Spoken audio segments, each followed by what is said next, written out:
We live in Richfield, which is a suburb on the south side of Minneapolis. It's technically also considered part of Minneapolis. So we live about 15 minutes from where a majority of the stuff has been going down lately. So we've been going down there and taking part in the protests for me, it was the last 5 days in a row I was down there in Minneapolis. So we've been very involved since they've really started to take off. Starting off, a majority of the looting, a majority of the violence, a majority of the fires, everything like that, has been largely people that have kind of just showed up as opportunists, or worse, as white supremacists, that are trying to stir things up here and make things look, even worse than they are. I definitely know, that not 100% of the fires and the damage were caused by people from outside of Minneapolis, but a good portion of it was. We showed up right after the 3rd precinct had been burned. We were dropping off medical supplies for a friend, and that was the first night that we had actually been down there and taken part in things. And that was last Thursday at about 11:30 p.m. And they had just taken the 3rd precinct. There were city residents involved with that. There was also a lot of people that had come from different parts, including people that I know that have come from neighboring states to take part in that, to kind of overthrow the system. Mm-hmm. And I'm sure, that unfortunately there was probably also people in the crowd that were there just, really for the purpose of inciting a riot and inciting violence. So things were pretty chaotic when we went down the first night, but at the same time, no one approached us threateningly. No one was fighting down there. The cops had completely vacated at that point. So although it was pretty wild and there were fires and everything, people were still showing kindness and respect for each other. Mm-hmm. That was when a lot of the looting was still taking place. We saw a lot of that night. But everything else that I have been to after that has been 100% peaceful, with only things escalated by the police, and only things made worse by the police. I was personally, on Sunday, I went out to one of the largest protests that had taken place, and we were on the interstate, I-35, and it was blocked off by the city for this protest. This was something that was legally allowed, and a tanker came just barreling down the interstate and almost took out a bunch of protesters. So in the panic that ensued from that, the police then showed up and tear gassed people, and they maced people, and they used rubber bullets on people. And someone, I believe, lost an eye from that, just literally from just being out at that peaceful protest while the police were trying to get a hold of the situation. We were running through the streets away from the police. We were trying to help each other. I was seeing people call for medics to help each other that had been people that had twisted ankles when they were running on the interstate, things like that.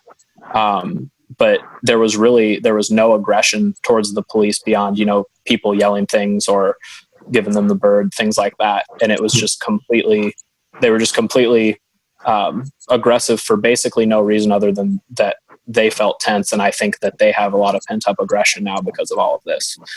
And that seems to be the general theme of what I've noticed. Aslan, I know, has had an even more direct experience than I have. So I'll let him speak to that as well. Saturday night, March 30th, or excuse me, May 30th, I decided to go down. We had spent the day at the 5th precinct, where there was a peaceful protest. And all day they'd been discussing, this is going to continue even past the 8 p.m. curfew. We are making a peaceful statement, that this is unacceptable, that the actions of the MPD are heinous, and no one in their right mind should be condoning the actions of the MPD. And they wanted to make a statement by having a peaceful sit-in protest outside the 5th precinct, where it was clear the police had been kind of working themselves up all day. They'd been observing from inside the precinct and the roofs, and you could see them massing in the parking lots behind the fences. It was a very strange atmosphere. It was in the protesters' side. It was almost I don't want to say jovial. It was almost party-like. It was very peaceful. There was no anger. There was no one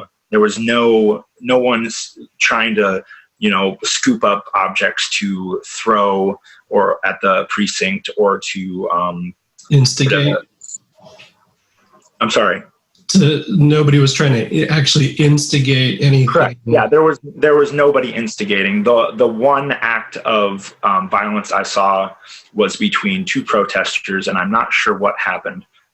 It would appear one protester and another were in a verbal argument, and one of them took a swing at each other, and immediately they were separated by others in the crowd, and the instigator was told to leave, and they left peacefully after that. There was nothing but a atmosphere of goodwill towards each other and even towards the police. Yes, there was anger about the situation, but no one was out there trying to start a fight. We ended up having to go home and drop some people off, and I returned myself shortly before the 8 p.m. curfew. When I arrived, it was still a very peaceful organization, but you could tell everyone was kind of buckling up for what was about to happen. Everyone was aware, that they were breaking curfew, that we were breaking the law, and we were ready to be arrested for it. We were ready to serve our time or do whatever was necessary to make our statement. However, what we were met with at about 8:40 p.m. was a 15 to 20 minute beatdown from the Minneapolis Police Department. It began about 8:35, 8:40, when a line of a couple hundred officers cleared out of the precinct onto Nicollet Avenue, and lined up in their full riot gear, and were just kind of waiting. And the protesters were all kneeling or sitting at this time. No one was trying to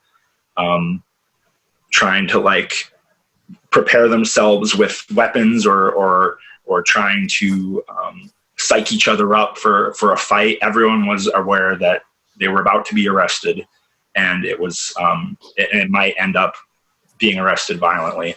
But what did happen was the plan was, because there were rumors that the MPD and the National Guard were going to have live ammunition, the plan was to have anyone who was white or white appearing go to the front lines to attempt to stop any sort of lethal violence from being used.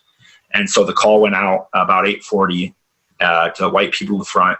I went up to the front along with quite a few other people, and immediately, no warning, no message, no approaching officers attempting to arrest, just tear gas and flashbangs right off the bat. They started firing rubber bullets and marker rounds into the crowd. Quite a few people started running. Myself and about 12 or 13 other people formed a loose picket line with our hands in the air. Quite a few people were yelling, "Hands up, don't shoot," which has been a common chant amongst the protesters. And it didn't matter. The cops just kept tear gassing, kept firing bullets, the rubber bullets, which you'd like to see one. I happened to grab one that hit me. They're pretty good sized. Can you put that up to your face? Can you put it next to your face? So sure, yeah. They're pretty good sized. They're definitely. I can see why they changed the name from non-lethal to less lethal, because they definitely pack a punch. But like I said, no one was really surprised that while protesting police brutality, we would encounter police brutality. So the cops advanced. We started backing up. The people in the front, we were backing up, just helping people who had fallen, helping people who had gassed, The only violence I saw the entire time were protesters scooping up tear gas or smoke grenades and hurling them out of the crowd, usually back towards the police, because there wasn't really anywhere else to throw them. The crowd kind of dispersed back into the three directions while the police advanced from Nicollet Avenue from the south. Sorry to cut you off, but the chanting, would you say that, I know it's probably hard to think about because you were in the moment, but what you were chanting should have been clearer for these officers to hear what you're saying, like what you were chanting. It was very clear what the goal of the protesters was, that it was a non-violent, peaceful resistance to the curfew and to the situation, to the death of George Floyd. But it was met with aggression. They could have easily started arresting people. No one would have fought them. No one would have ganged up on them. There were hundreds of them. Instead, they wanted to beat down, and they got to beat down. As they continued north up Nicollet Avenue, we broke there was just too much crowd control measures. I don't know about others, but I took quite a few hits. I was in pain. Everyone just started running. We retreated up the block to the Kmart, where there was a medic tent, very clearly marked, first aid medic tent. And they told us to get out of there. The medics said, leave. They're going to get you confused with us. And everyone respected that. Everyone left the medic tent and moved into the Kmart parking lot. It was very clear who was a medic and who was not. It didn't matter when the police arrived at the medic tent. Immediately, tear gas, rubber bullets, marker rounds, smoke grenades into the medic, and I'm sure a few of them were arrested. Those that didn't give up and run, even though the large mass of protesters were clearly behind them to the left in the Kmart parking lot, but they didn't care. They just wanted to. I don't know what they wanted, to be honest. I guess they wanted violence, and they got it. At that point, a series of SUVs and buses and police officers on foot arrived in a pincher movement from three directions, and the majority of protesters who could took off on foot up Nicollet Avenue. And that's what I did as well, until I kind of waved my way throughout the city until I could get back to my car and get out of there. I unfortunately did not stay to get arrested. I was honestly too scared. The force that was used was overwhelming. It was not what I expected. And I watched the news footage from CARE 11 and WCCO, two local channels here.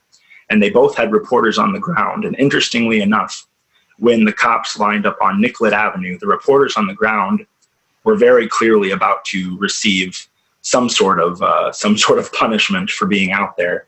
And every time it became clear the cameras were going to capture an incident of police brutality, they would cut away to the helicopter camera that was above the protesters on 31st and Nicollet. Every time, it happened 2 or 3 times, they would just cut away, and then the anchors would say platitudes like, "Oh, we hope our correspondent is staying safe right now," and they're right, but they have to use this force to scatter the rioters. There wasn't a single rioter among us. There were almost 1,000 people in that intersection, and no one was interested in violence. But we certainly received it. That is very troubling. It was very frustrating to see the local news paint that specific protest, as that's the only one I can speak to, as that's the one I was at. But to see it painted specifically as a group of rioters that were there to cause trouble at the 5th precinct, when it was the complete opposite. Yep. unfortunately, I feel like that's pretty much how the news is handling all of this all across. I would say too, just to kind of give a contrast to things, the protest that I was a part of that was almost hit by the truck and then was violently interrupted by the police as a response. That was a lot of kids, like 15-year-old kids, 10-year-old kids. Like one thing that will probably stay with me for my entire life from that experience was, as we were just in a panic mode and as we were struggling to get off of the highway because we thought the truck was going to blow up, I was walking just a little bit ahead of probably, he couldn't have been more than 13 or 14, just this African-American boy, and he was sobbing. And his mom was trying to comfort him. She was saying, you're good, we're going to get off. We're good, we're going to be fine. And he just said, I knew this was going to happen. He just kept repeating, I knew that this was going to happen. And that was the most crushing thing, I think, with the entire situation. Despite, even aside from the fact that this man was either selfish enough or hateful enough, whichever way you want to look at it, to drive his truck and almost kill all these people. Even aside from that fact, just the fact that this child has lived in a system where he has learned to expect at a peaceful protest on a Sunday afternoon, a legal protest, that this sort of thing would occur, that sickens me. It makes me so frustrated and so angry and then not only that, but once we got off of the threat from the highway, we had to then literally run from the police, who were then hunting us down. And I didn't know, if they were similar to Aslan. I ended up, my wife and I, we sprinted out of there. We stayed to help people get off the highway, but then we sprinted out when the cops started following us because everybody really had to scatter because we didn't know, are they going to have live ammunition at this point? Like, has it escalated to the point, where they're going to use live rounds or where they're going to just start taking everybody in? So, and there's that on one side. And then on the other side, you've got literal flammables being planted by cars and being planted in alleyways by white supremacists and just people that are here to just do stupid shit. You've got that occurring. And that is what is basically being blamed on these people, like that boy that's sobbing and saying, I knew this was going to happen.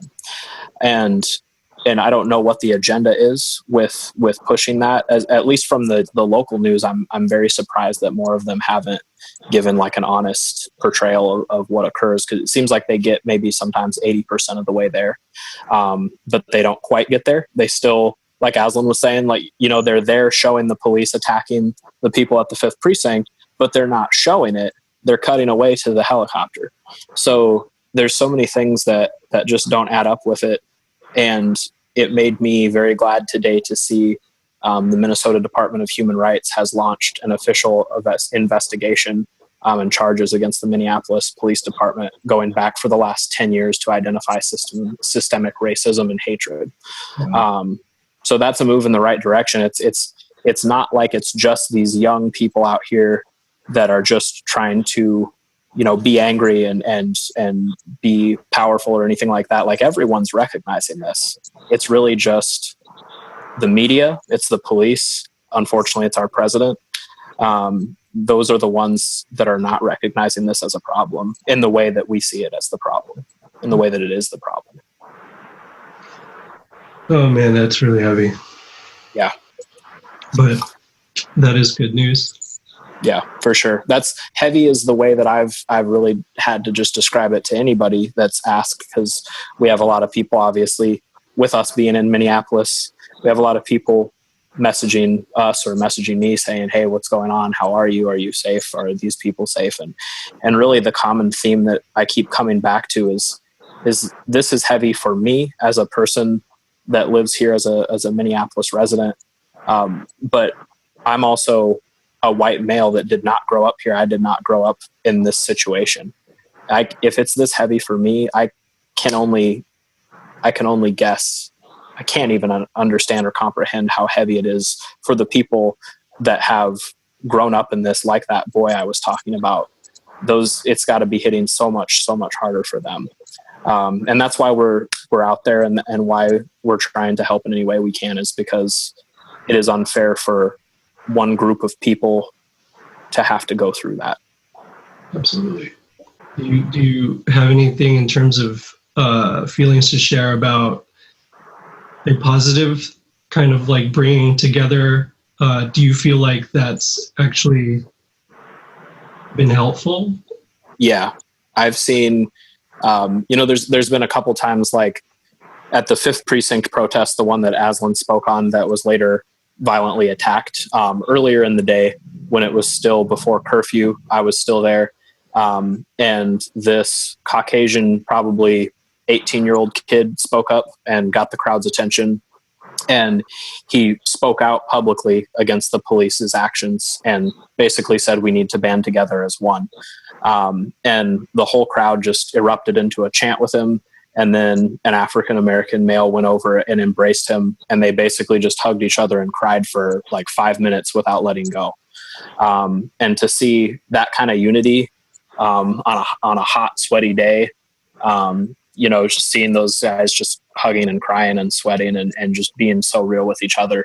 That was a very cool moment of unity. There was a 15-year-old girl leading a lot of the protests. She had a megaphone and she was speaking into it. Just seeing people that are that young comprehending this and leading the charge on making a change. That was another very cool moment. When we were getting off of the interstate, we had to essentially take down part of the fence along the interstate so that we could get people off without having to go off the exit ramp. There was thousands of people, so there was too many people to get off the exit ramp. So people would stop and hold down the fence so that the women and children, and especially the people that weren't white that were there, could get off first. And then people were helping each other over. And there's been just a huge amount of community. Those are honestly just a few of the examples. We've dropped supplies off. I would say every protest I've seen has had roving protesters with bins of water, sunscreen, hand sanitizer, masks, gloves, snacks, words of encouragement, flowers, resources for protesters if they're arrested, legal resources for that need donations. There's been just an overwhelming amount of people who have looked inside themselves and said, what can I do today to help? And then they went out and did it. And that is just so encouraging to see, especially in the face of the police brutality that most of us are at this point expecting to face. Oh, man. To the last thing you said, expecting to face.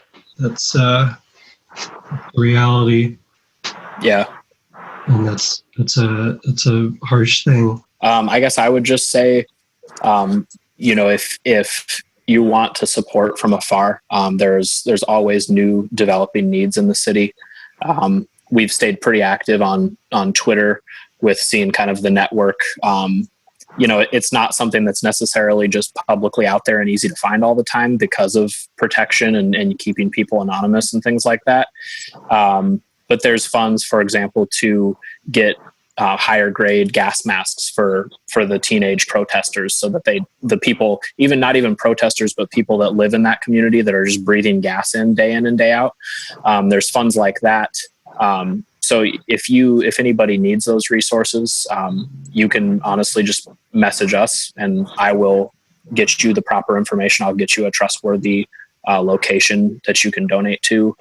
There's also the Black Visions Collective, which is blackvisionsmn.org. You could donate to them. That's a very good organization as well. A positive thing as well, the Minnesota Freedom Fund. That's something that's created to bail people out when they're arrested for protesting.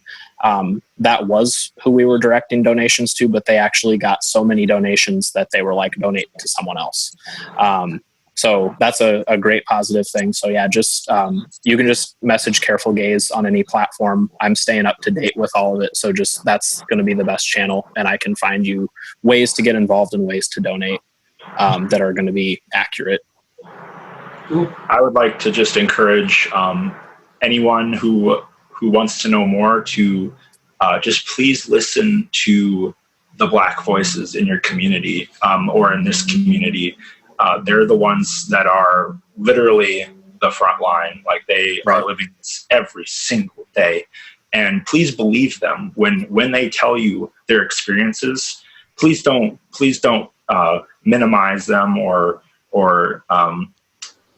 hand wave them away, even mentally. Please open yourself up to a new perspective, and even go out and listen to some of the protesters that may be speaking near you, or look up live streams or videos. So many eloquent, beautiful speeches have been given by people of color, by white people, by just so many people. And I just encourage people to listen. Please listen.